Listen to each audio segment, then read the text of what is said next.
اعوذ باللہ من الشیطان الرجیم بسم اللہ الرحمن الرحیم فلما دخلوا عليه قالوا يا أيها العزيز مسنا وأهلنا الضر وجئنا ببضاعة مزجاة فأوف لنا الكيل وتصدق علينا إن الله يجزي المتصدقين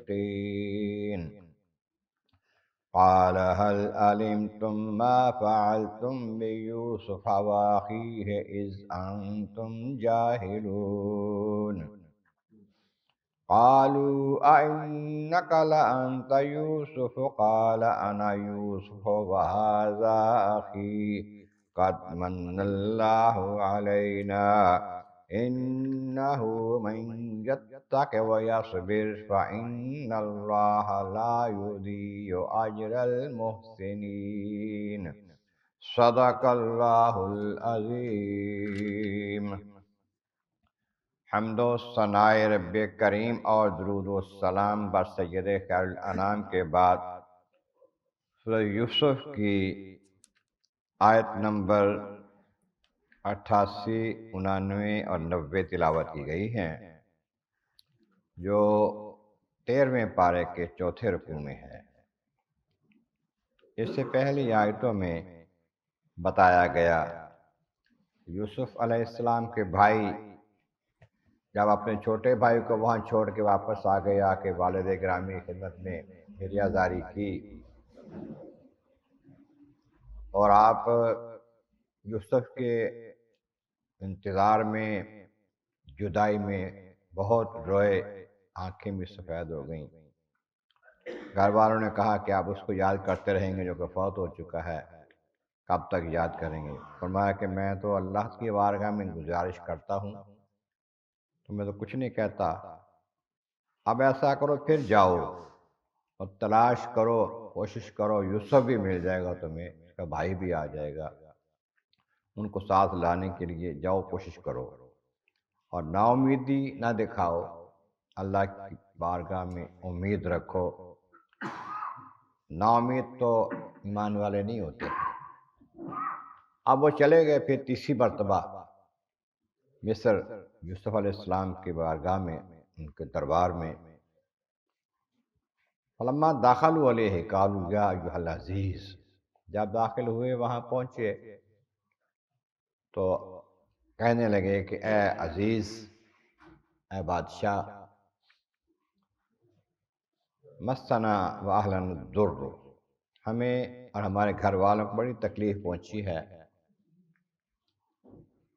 خشک سالی کی وجہ سے، کھانا نہ ہونے کی وجہ سے، مالی کمزوری کی وجہ سے مصیبت میں ہیں، پریشانی میں ہیں۔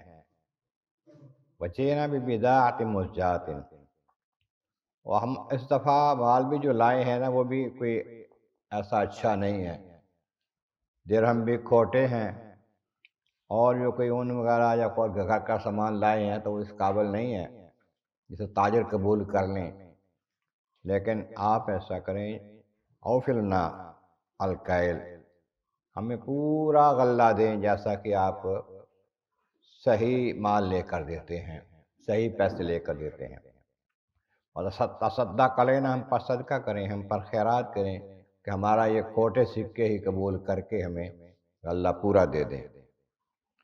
کیوں؟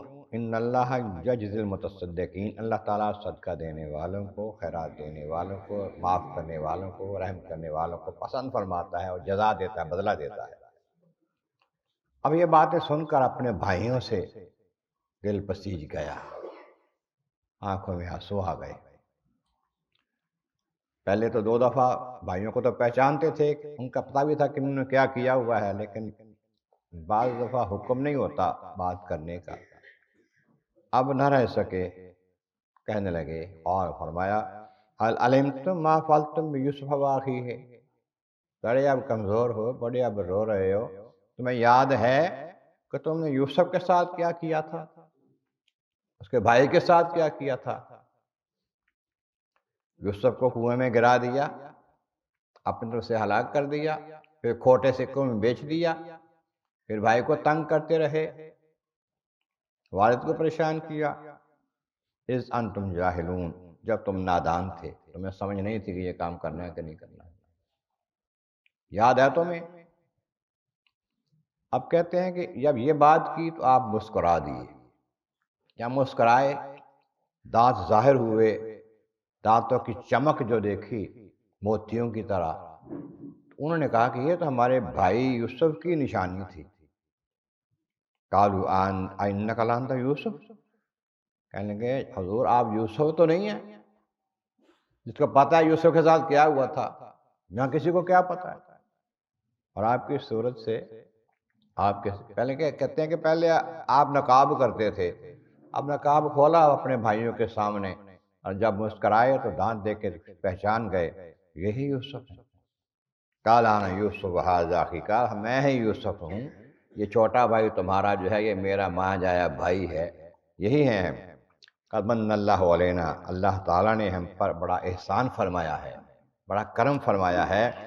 اور اللہ تعالیٰ جل شانہ کا یہ طریقہ ہے، یتق و یصبر ان اللہ لا یحب المحسنین، جو بندہ پرہیزگاری کرتا ہے اور صبر کرتا ہے نا، اللہ تعالیٰ پھر نیکوکاروں کا اجر ضائع نہیں کرتا۔ انہوں نے صبر کیا، پرہیزگاری پہ قائم رہے، اللہ نے ہمیں اجر عطا فرما دیا، مہربانی فرما دیا۔ یہ صورتحال ہے کہ آج میں بادشاہ ہوں اور تم لوگ میرے پاس پھر مانگنے کے لیے آئے، یہ بتا دیا۔ اب انہوں نے آگے سے کیا کہا، اگلی آیت میں اس کا تذکرہ آئے گا۔ اللہ تبارک و تعالیٰ کی بارگاہ عالم اعظم والا کریم، محبوب کریم کا صدقہ قرآن کریم کا فہم اور اعمال صالح نصیب فرما۔ وآخر دعوانا الحمد للہ رب العالمین۔